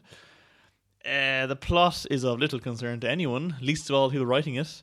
So let's just say Mila Jovovich once again wakes up somewhere, shoots some stuff, kicks some other stuff, finds some bad guys, has a bit of an fight, and saves the day in some manner. This time for the last time, but not really, maybe, unless this makes money and gets sequels. Kind of like Sherlock. Kind of like Sherlock. It's I've become a bit of an apologist for these in the last few years. I think 3 and 4 are genuinely decent, and 5 has a nice. I think 4 and 5 have a very nice aesthetic to them and a really good score. Or not really good, but good score. And they're fun action movies that were shot in 3D with 3D cameras. So kind of like the last few Michael Bay movies, 3D cameras are very heavy and very hard to maneuver, which means that filmmakers are kind of forced to rein in their visuals a bit and have to do a lot more static takes or long shots, or not like, a lot of Bourne-esque camera whipping around. This one was not sadly shot on 3D cameras, so the really nice sort of hypnotic aesthetic of the last two, where it's these really long, often in slow motion shots of like her slowly cutting something in half or kicking a dog in the sky or something, like they're gone, and this time replaced with some of the most headache-inducing editing I've ever seen. It's abhorrent. It's I'd say literal frames per cut. It's maybe, let's say, 10 frames in a cut, 20 frames in a cut. It's awful. It wastes all of the good stunt work, which someone died for and someone else almost died for. Yeah, I think really? some crewman got killed when the Jeepers. when the cars like collapsed on him. And then Jovovich's stunt double, who's also Scarlett Johansson's stunt double for the Avengers movies, was almost killed. Wow. She's since been basically paralyzed, lost an arm. What? Yeah, she was doing a motorbike stunt and collided with a camera crane. Oh. And she was in a coma for like 2 weeks, and then she had like one of her arms paralyzed, which has been amputated since, and like she's basically, I think, permanently out of that job. Oh my god. And like for this film, of all films, Yeah. like an Avengers movie, like no one should have to do. I know that's what some people are for. It's to like limit the danger for the actors, but if you're gonna lose like a whole bunch of life for any movie, this. Yeah. Anyway, when you said that at first, that's someone Yeah. died for this.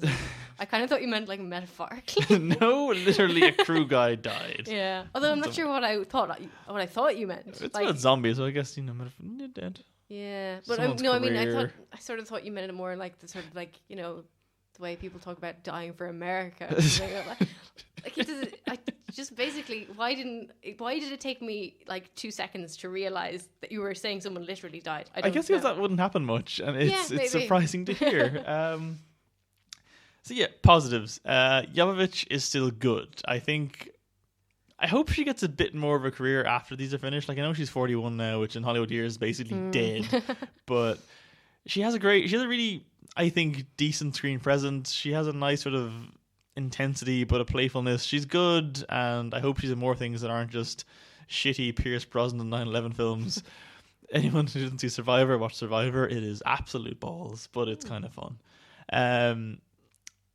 The action is good if you could see it, but the editing just so severely kneecaps any sense of visual geography or followability for it that it's such a waste.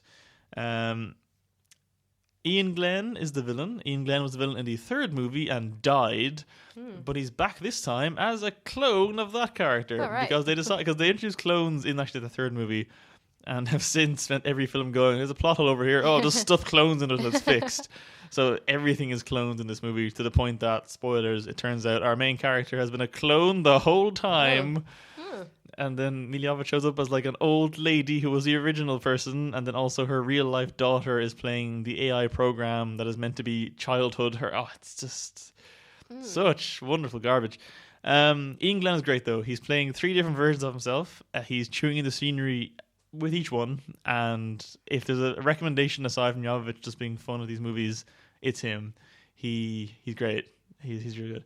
Because this is technically his third time as a video game adaptation villain. Because the first Tomb Raider movie, he was the villain, and then the last Resident Evil, and then this one. So I think he should stop. He's better than this. He knows better. He's doing the Game of Thrones. He can do actual acting. He had that. What's that cop show he's in? I can't remember what it's called. There's some like Irish cop show he does. Apparently, it's very good. Oh. Set in Galway or something. I don't know. Oh, actually, I do know. Yes. Yeah. I can't think of. Doesn't matter. Yeah, but I know what you're talking about. Yes, he's in a show. Did you find the name of the Brad Pitt movie? Tree of Life. Tree of Life. There we go. Yeah. Jim's Treehouse. I wasn't that far off. You weren't. When you said Jim's house, I added in the Never tree. mind, you're right. The tree. Jim's Treehouse. Was Brad Pitt called Jim? I've no idea. Let's not check it. Right, Resident Evil. Yeah, the main problem with this, aside from it being the same plot as the last 5, aside from it being kind of lackluster, aside from the action being incomprehensible, aside from the plot making no sense and all that shit, is that what little investment or legacy these things have will be that they kind of created a nice little weird alternate Resident Evil universe that made no sense and was full of clones. But this movie retcons everything from basically the previous 4 films. So that if you watch the first one, then this one, it would make some amount of sense. Anything in between and you'd be confused. Okay. And as someone who has watched the films several times and kind of likes their weird stupid plot and has spent years in my own head making sense of those stupid plots, to have them all suddenly retconned because why not? It's kind of irritating, but funny. Like the fact that the people making this, that the husband and wife team that have made all of these, the man that wrote all of these and directed most of them, has such disregard for his own series. He's like, well, because I told you about, her daughter playing the AI is meant to be the character that she also is. Okay, that was in a previous film, but it was a different character who was the basis for the AI character. And like it's so blatant, it's so lazy, it's so. Did you not rewatch any of these before you wrote this? As for its finality, there is an ending point, which is like, look, this is theoretically an happy ever after, but also if this makes money, we can totally make more of these. Okay. So we'll see. It's very dumb. It makes no sense. It's very silly. But if you like seeing Ian Glenn just chewing the scenery, it's fun. The score is also quite good. I think the score is it sounds kind of like a budget light version of Trent Reznor and Atticus Ross kind of style mixed with the Daft Punk Tron Legacy kind of sound. So that's pretty good. Sadly, you can't hear it because the entire soundtrack is drowned out with screams, gunshots, and just shrieking metal, which is not pleasant in a cinema. Okay. So on a production level, this is kind of just a nightmare, both hourly and visually. And nigh on unbearable on every level. I dread to think what it looks like in 3D because it's post converted, and also, as I said, every shot's like 5 frames long. So it's probably a headache. But maybe don't go see that one, or do, because they'll make more of them, and I want to see it make a sequel with no Jovovich because she's gone, she's out. Okay, from one stupid to another stupid, and also from one franchise film to another franchise film. Ooh. Suddenly. That's a spoiler, I guess. Split. So this is as the reviews have called it, the return to form of Mr. M. Night Shyamalan. Was it a return to form, Sarah? Was it as good as, say, The Sixth Sense or Unbreakable or even maybe Signs? Probably as good as Signs. You're probably as good as Signs. But, did you see his last one, actually, the one with the old people in the house? No, The Visit. The Visit. I didn't. I had meant to, but I never got around to it. I'd say it's about on par with this. Like, it's an okay thriller movie, but a bit silly. Yeah. But see, it kind of feels like they were saying that with The Visit. Like, I don't know. Basically, does he make a new film and everyone's saying, like, oh, he's back? I mean, it's true. I guess so, because the last year we were like, oh, here he is. Oh, it's terrible. Oh, it's even worse. Oh, God, he's somehow outdone himself and it's even more terrible. So now every time they're not outright terrible, I guess it's like, he's back, everybody. Yeah, fair point. Like, I don't know, he's so puzzling because he never really makes amazing films. It's always just like puzzling films, I guess. Yes, which have to have a twist. Yeah. What I'll say about this one is there isn't really a twist really per se. Well, there's a twist, but it's not to do with this movie. Yeah. If that makes sense. Like, everything from this movie is in the trailer. Yeah. Right down to the weird Spider-Man, werewolf man thing that he becomes at the end. Yeah. Actually, I went in knowing the twist, but not knowing that was the twist, if that makes sense. No. Explain further. Right, full spoilers. Oh yeah, full spoilers. So basically, my brother, I went to it with my brother, and my brother had said, I hear this movie's supposed to take place in the same universe as Unbreakable. Unbreakable. Okay, yeah. So like that was the one thing I knew, and that was the one thing we weren't supposed to know until the end. Because I went in knowing it too, because when I came out first, because of the sites I kind of frequent, I was like, all these videos like, oh, the ending of Split explained. I'm like, fine, whatever. Okay. Okay. And then the next day it was like, Shyamalan confirms Unbreakable 2's next movie he's making. And I was like, 2 and 2 Okay. 4 there, I think. But Wow. so I ended not knowing for sure that was the twist. I think that's probably the twist, because that kind of makes sense in a dumb way. I think my main issue with this is that it's billed as a horror film. Mm-hmm. And I think the actual concept is kind of interesting, and McAvoy does the best he can with it, and it's interesting on that level. There's almost no tension in this until the last maybe 15 minutes. Agreed. Because they keep... The start is fine because you don't know what's happening, and you're following these 3 girls, or well, one girl in particular, and it's all from their point of view, so that's fine. It's just McAvoy being scary and weird and different people, grand. But as soon as you start following him and showing his day-to-day life and showing him with his therapist, every ounce of tension is gone. Yeah, there's no sense of building dread. There's no sustained threat. It's all just evaporates instantly, which makes the middle kind of hour just this weird pseudo-comedy of them trying to escape and constantly failing, but never being punished for it too severely, and then him just getting slightly more exasperated, but also not. And Agreed, yeah. But then you get to the last half an hour and it goes full... It's basically Red Dragon, but if Red Dragon was literal rather than metaphorical. So he goes to a train station, strips off, and then just becomes like a giant hairless werewolf man. Just eats women, stuff, whatever. That bit's not bad though. That last 10 minutes, there's some tension. It's basically a typical horror movie haunted house. There's a monster there. I have a gun. Darkness running away. That's all fine. I didn't hate it. I just thought it was kind of goofy, and the child voice thing. I'm sure it's meant to be sort of maybe half endearing, half unsettling. It's just kind of amusing because it's convincing in that McAvoy commits to all the personalities so well that you buy all of them as different people. Like, they do feel like distinct characters, but it's still just James McAvoy walking around on his knees with a lisp, kind of talking about stupid shit. So it's like, it works, but it doesn't really have any good, I don't know. Yeah. I think that he did a great job. But what did annoy me was that they picked him, because he's not a big guy, you know, like you know, I couldn't buy it from that point of view, like, especially so when James McAvoy, when he captures the 3 girls at first and puts them in a room, and 2 of them are saying like, let's jump him, basically, and the 3rd girl is going, oh no, he looks like, I think he's got a lot of muscle there. And it's like, no, he doesn't. He was all right looking in the muscle front. He is at the end when they're like, oh no, he's slightly larger now. He's grown a few inches in height. Yes. We're all dead.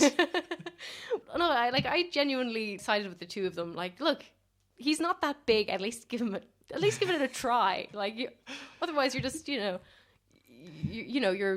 you're bound to the room. You might as well try to get out. So. See, I thought there was a twist there, because the way the opening happens with the 3rd girl, he doesn't immediately chloroform her, and he doesn't seem to notice her. So I was like, is she like a plant that he uses all the time for this kind of nonsense? And then it'll be revealed later on that she doesn't want to be, and that's why she tried to escape, because he didn't notice her until she opened the car door. And then even when they're in the room, and like you said, they're like, let's jump, and she's like, oh no, as if to say, like, I've seen this before, it won't work. But then there's nothing, that she is just the protagonist then. I was like, oh yeah, actually that really annoyed me.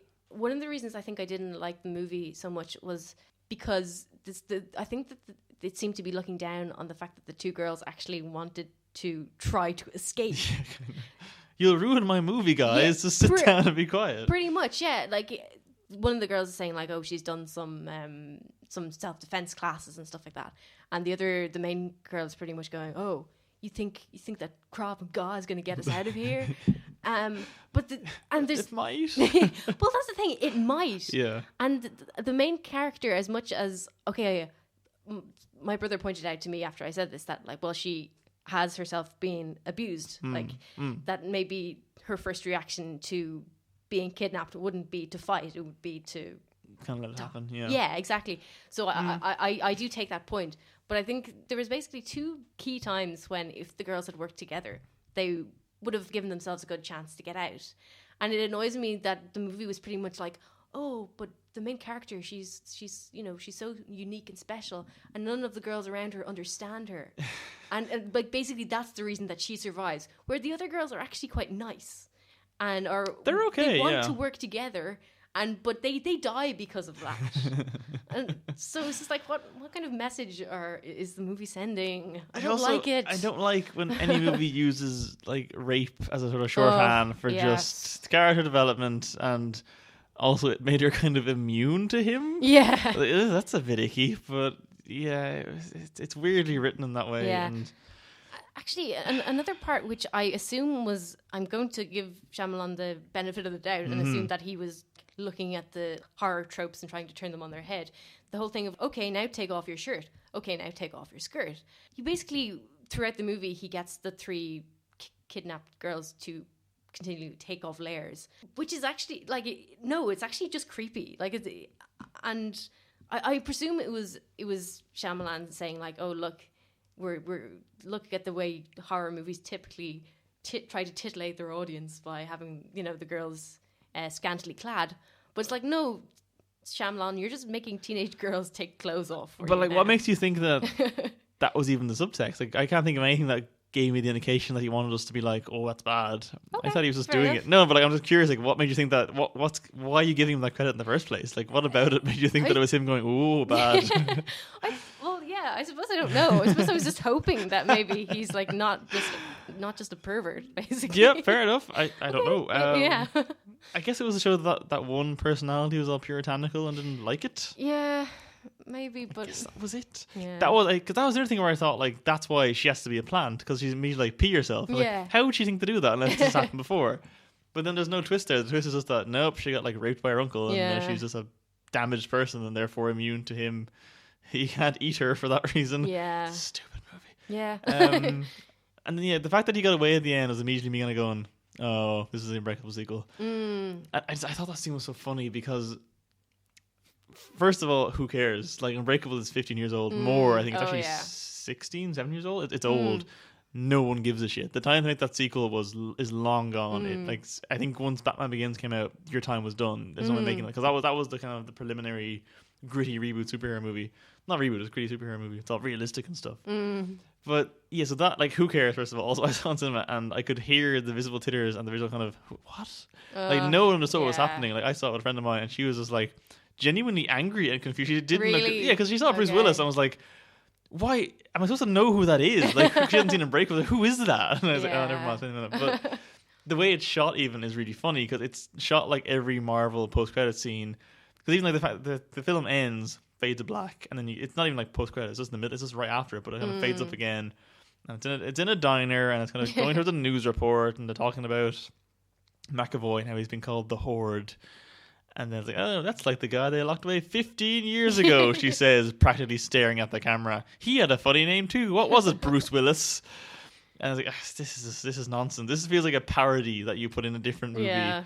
As it's like, oh, look at the fake Unbreakable sequels. Like, oh, this is real. Oh, God.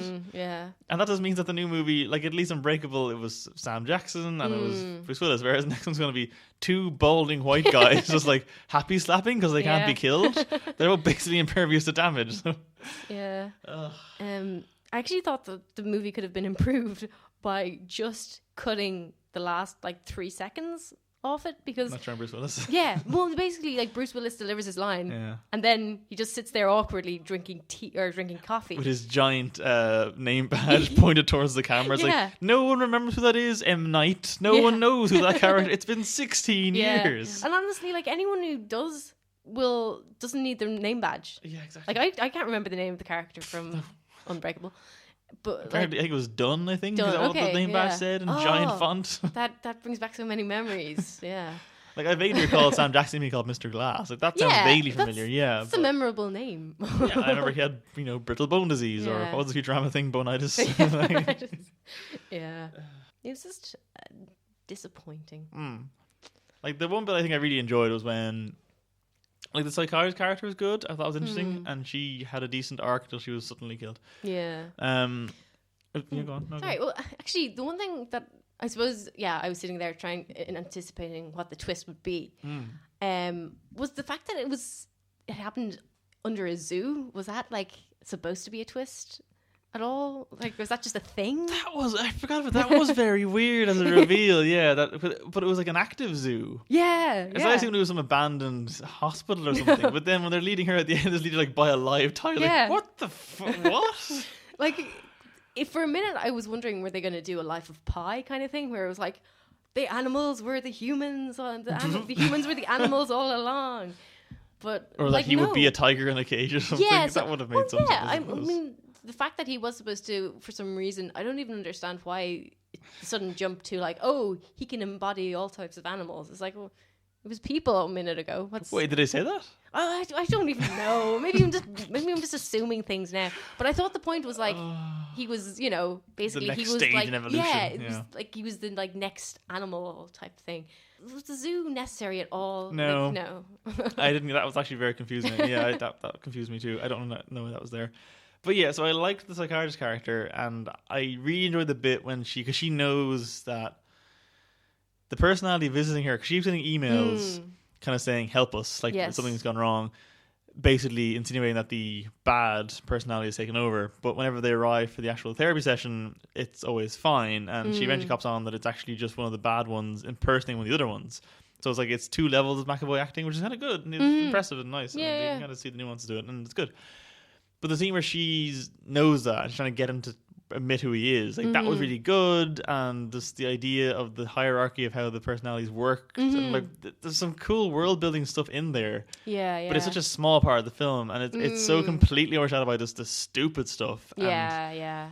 Building towards unbreakable twists and the constant flashbacks to her past and being abused, which wasn't really necessary. No. She could have just cut herself a bit, and then like you didn't need to see her getting groomed and like a small child basically being assaulted. We didn't need to see any of that. You could have literally just mentioned that she cuts herself and is depressed or something, and that could have been that's enough damage shielding surely than having that raped by her uncle. Like it's just I don't know. Like everyone is saying it's great, it's really good, and I just don't know that it is. It's not tense, it's not intentionally funny, it's not that exciting. I think the last half an hour is fine, but that's about it. So what would you recommend of anything we talked about so far? I think it's been a very negative one this time around. Jackie sounded good. No, I would definitely recommend Jackie. Also, I mean, I'd say like see Denial. Like I know I kind of came down a little bit harshly on it, but it is a really good movie. See Lion as well, I'd say. Like I thought they were all decent movies, even just to make your own decision. Out of the ones I reviewed, I wouldn't recommend any of them really. If you like brainless stuff, Underworld or Resident Evil are fine. We didn't review it. We'll review the next one probably, but Lego Batman's pretty good. Ooh, that's a fun time with positive female characters and stuff. Yeah. So will you go see the Split Unbreakable crossover film? Probably. Yeah. I just don't know. Like Bruce Willis doesn't care anymore. Oh no, what he can they doesn't. do? No. Like he's terrible in everything. Yeah. And he just seems like he's so angry, in I don't know, just life. in life basically. No, like it's not gonna be. It's not gonna be fun. But I'm gonna see it because I'm a sucker, basically. Yeah. The hype machine works. Yeah. So I guess that's us after what we thought would be a very short one, being a quite long one. All right. So yeah, just to go to ADIFF, check out whatever seems good to you. I would recommend, based on what looked good to me, probably Catfight, Lady Macbeth. If you like David Lynch, there is going to be what promises to be a hopefully not terrible David Lynch documentary, which must be him smoking a lot, I imagine. But and definitely listen to some interviews that we'll have going up on the site in the next little while, or there'll be previews and probably reviews, some of which will be by myself and Sarah, I'd assume. Yeah, you're reviewing. What are you reviewing? Oh, Unless. Yes, and I'm reviewing Without Name. So go see at least some of those. Happy Trump world. Praise Trump. Oh no, the freedom stick has returned. Yeah. Oh well, it's time to go back into our cage. Oh. Yeah. The cage in the zoo where James McAvoy lives. Yeah, pretty much. Good night, everybody, I guess.